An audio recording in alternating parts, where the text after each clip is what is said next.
Once upon a time, in a quiet forest, there lived a butterfly named Lyra and a frog named Finn. Though they were neighbors by the riverbank, their lives were vastly different. Lyra flitted gracefully among the flowers, her wings shimmering in the sunlight, while Finn spent his days lounging by the cool waters, his green skin blending with the leaves.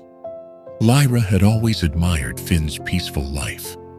"You seem so content," she said one day, as she rested on a daisy near the pond. "Aren't you ever curious to see the world beyond the water's edge?" Finn looked up, surprised by her question. "Why would I need to? Everything I need is right here. The water, the insects, the shade. It's all perfect." "But there's so much more out there," Lyra said, her wings quivering with excitement. "There are mountains, fields of flowers, and skies that stretch beyond the horizon. Don't you ever wonder what it's like to soar above the trees?" Finn chuckled. "Soaring sounds nice, but I'm just a frog. My world is simple, and I like it that way." Lyra sighed and gazed toward the sky. "I used to think like that too, but when I learned to fly, the world seemed so much bigger. Maybe one day you'll feel the same." As the days passed, Lyra continued her adventures, visiting new parts of the forest, while Finn remained close to his pond. But one evening, after a heavy rainstorm, the river overflowed, flooding Finn's home. The calm, familiar pond turned into a swirling torrent, and Finn, caught in the current, was swept away. For hours, he tumbled through the rushing waters, helpless against the storm's force. When he finally washed up on the shore, far from his home, Finn was exhausted and scared. He looked around, realizing he was in a part of the forest he had never seen before.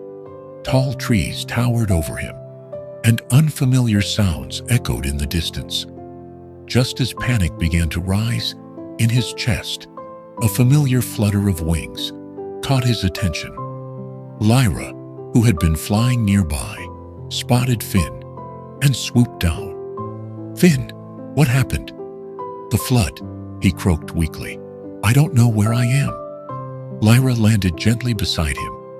"Don't worry, I'll help you find your way back." She flew ahead, guiding Finn through the unfamiliar terrain. As they traveled, Finn saw parts of the forest he'd never imagined: fields of vibrant flowers, sun-dappled clearings, and trees that seemed to reach the sky. Despite his fear, Finn began to appreciate the beauty around him. "I never knew the forest was so vast," he murmured. Lyra smiled. "It's amazing, isn't it? There's so much more to see if you're willing to explore." After a long journey, they finally reached the edge of the riverbank, where Finn's pond lay, calm and serene once more. Finn looked at his familiar home with new eyes.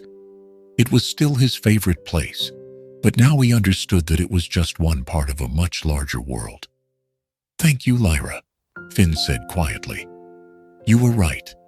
There's so much more out there than I ever realized." Lyra fluttered her wings in delight.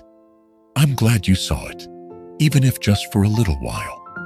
From that day on, Finn still spent most of his time by the pond, but whenever Lyra stopped by, with tales of her travels, he listened closely, imagining all the places she described.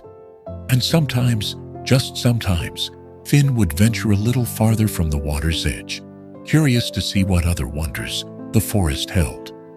And so Lyra and Finn remained friends, one who flew and one who leapt, but both with a newfound appreciation for the world beyond their own. Thanks for watching our video.